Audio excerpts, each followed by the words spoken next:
대만에서 빠질 수 없는 이야기, 동성결혼도 잠깐 살펴봐야겠는데요. 가장 높은 임금을 받는 직업은 이건 허리가 휘어지다 못해 부러지는 수준이 아닐까 생각이 듭니다. 이런 통계 때문에 나도 대만에서 여자친구를 사귈 수 있을까 하는 생각은 네, 안녕하세요. 대만생활 6년차 바로내국생활입니다. 제가 지금까지 정말 많은 이야기들을 전달드렸는데요. 오늘은 그것과 관련된 통계를 가지고 와봤습니다. 평균이 모든 것을 말해주진 않지만 어느 정도 객관성을 가지고 있기 때문에 자료 조사를 했고요. 자료 조사하는 동안 시간이 많이 들었으니까 그만큼 영상 끝까지 시청해주시면 감사하겠습니다. 직관적인 비교를 위해 가능한 경우 한국의 통계도 같이 첨부하도록 하겠습니다. 그럼 시작합니다. 대만의 인구는 2,360만 명으로 한국의 5,100만 명에 비해 약 3분의 1가량 수준이고요. 대만의 면적은 3만 6천 정도로 10만이 넘는 한국보다 약 3분의 1 수준입니다. 자연스레 대만의 인구 밀도도 한국보다 더 높겠죠? 대만은 세계 11위의 인구 밀도를 자랑하고 있는데요. 한국은 그 뒤를 따르는 약 세계 16위라고 합니다. 대만의 1인당 국민소득은 약 2만 5천 달러로 한국의 3만 7천 달러에 비하면 약 70%가량 수준입니다. 반면 외환보유액은 약 4,800억 달러로 한국의 4천억 달러보다 더 많이 가지고 있습니다. 더불어 한 가구당 가지고 있는 금융자산은 하나로 4억 6천만 원 정도 되는데요. 이는 한국 가구당 가지고 있는 재산과 거의 비슷한 수준입니다. 다만 대만의 절대적인 부동산 가격이 한국보다 더 높기 때문에 실제로 가지고 있는 현금의 양은 한국이 대만보다 더 많습니다. 조금 가벼운 주제로 이어나가 보겠습니다. 7번. 규모 5.0 이상의 지진이 올해 일어난 횟수인데요. 지금이 11월이니까 약 한 달에서 두 달 간격으로 규모 5.0 이상의 지진이 일어나고 있는 대만입니다. 내년부터는 강아지, 고양이 등 반려동물의 숫자가 15세 이하 어린이 숫자보다 더 많아진다고 하는데요. 출산 문제도 있고 반려동물의 시장의 크기가 크다는 것을 알 수 있습니다. 대만 전체의 편의점 개수가 약 12,000개라고 하는데요. 한국은 4만 개라고 해요. 아까 말씀드렸던 인구나 국토 면적을 봤을 때 대만이나 한국 모두 편의점 천국이라고 할 수 있습니다. 제가 예전에 한번 골목마다 사원이 있다고 말씀드렸는데요. 등록된 사원의 개수가 15,000개라고 합니다. 그러니까 제 말이 틀렸던 게 아닌 게 골목마다 있는 편의점보다 더 많은 사원이 있다고 하니 어느 정도 수긍이 가는 숫자이기도 합니다. 참고로 한국에 등록된 절의 개수는 13,000, 교회 개수는 약 5만 개를 넘는다고 합니다. 대만 하면 생각나는 밀크티, 음료 시장도 엄청 큰 규모인데요. 등록된 음료 업체는 약 2만 개라고 합니다. 그러니까 두 편의점 사이를 걷다 보면 최소 2개 이상의 음료수 샵을 만날 수 있다는 얘기가 됩니다. 여행 관련 두 가지 통계입니다.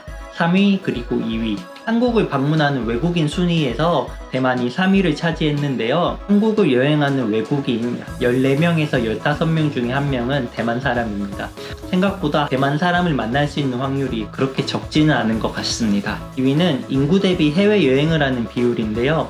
대만은 약 48%에서 49%로 2위를 차지하고 있습니다. 1위는 50에서 51%를 자랑하는 우리 한국입니다. 그 다음 대만 인구와 관련된 이야기를 조금 해보겠습니다. 제가 초등학교를 다닐 때 선생님들께서 항상 하시는 말씀이 한국은 남자의 비율이 여자보다 높기 때문에 정신 못 차리면 결혼 못한다는 이야기를 자주 들었는데요. 대만은 성비가 여자 100명당 남자 98명으로 여자 성비가 더 높습니다. 도시로 올수록 이런 비율은 더 커지는데요. 타이베이의 경우는 여자 100명당 남자 90명의 수준을 유지하고 있습니다. 다만 이런 통계 때문에 나도 대만에서 여자친구를 사귈 수 있을까 하는 생각은 안 하시는 것이 좋습니다. 왜냐면 39세 이하로 범위를 좁혀보면 남성이 여성보다 더 많고요. 40대 이상으로 갈수록 여성의 비율이 더 높아진다고 합니다. 한국도 이와 비슷한 상황이긴 하지만 한국은 60세 이상이 되어야 여성의 비율이 남성의 비율보다 더 높아진다고 합니다. 성비 이야기가 나왔으니 대만에서 빠질 수 없는 이야기, 동성결혼도 잠깐 살펴봐야겠는데요. 2019년에 동성결혼이 합법화된 이후로 800쌍이 넘는 커플이 혼인신고를 마쳤는데요. 그중 34쌍은 이미 이혼 절차를 마쳤다고 합니다. 그리고 이와 관련해서 저도 한 가지 오해하고 있었던 사실이 있는데 합법화가 되기 이전에 국민투표가 있었는데 그때는 과반수가 넘는 사람이 동성결혼을 반대했다고 해요. 그래서 단순하게 살펴보면 동성결혼은 합법화가 됐지만 국민의 과반수 이상은 이 동성결혼에 대해 반대했다는 것을 알 수 있습니다.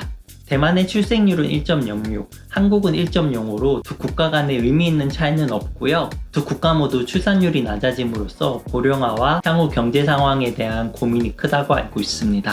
초등학교부터 대학 졸업 때까지 1인당 약 6,500만 원의 교육비를 지출한다고 하는데요. 소득 수준에 비하면 정말 높은 비율입니다. 대만 임금 수준과 관련된 통계를 살펴보기 전에 잠시만 쉬어가겠습니다. 얼마 전에 아이폰 12가 출시됐는데요. 대만에서 애플의 점유율은 65% 이상을 차지하고 있습니다. 반면 한국의 삼성은 20%를 차지하고 있고요. 아이폰 12 프로의 가격은 대만 평균 임금 대비 80% 수준입니다. 그럼에도 불티나게 팔리고 있다고 하네요. 만 사람은 평균적으로 1년에 약 15번 병원을 방문하는데요. 한국의 14.6회에 비하면 큰 차이는 없습니다. 한국과 대만 모두 의료 접근성에 있어서는 좋다는 점을 확인할 수 있었고요. 다만 3만 명은 1년에 90번 이상 병원을 방문했다고 해요. 약 3, 4일 간격으로 병원에 한번 찾아가는 건데요. 물론 정말 필요해서 가는 경우도 있겠지만 이런 분들이 많아질수록 의료보험비가 올라가는 문제가 나타나고 있습니다.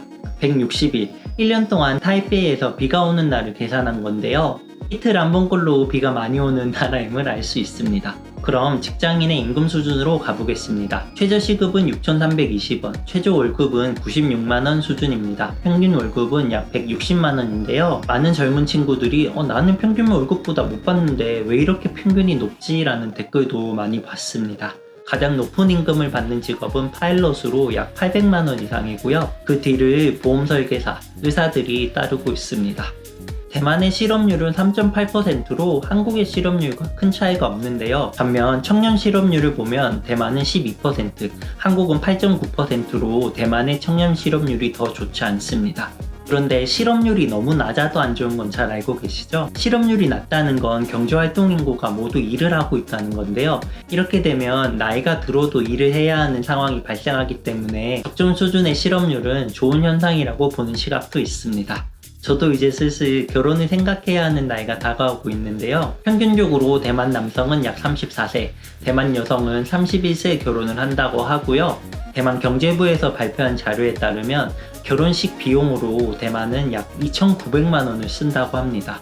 아까 말씀드린 대만 임금 수준을 보면 이건 허리가 휘어지다 못해 부러지는 수준이 아닐까 생각이 듭니다.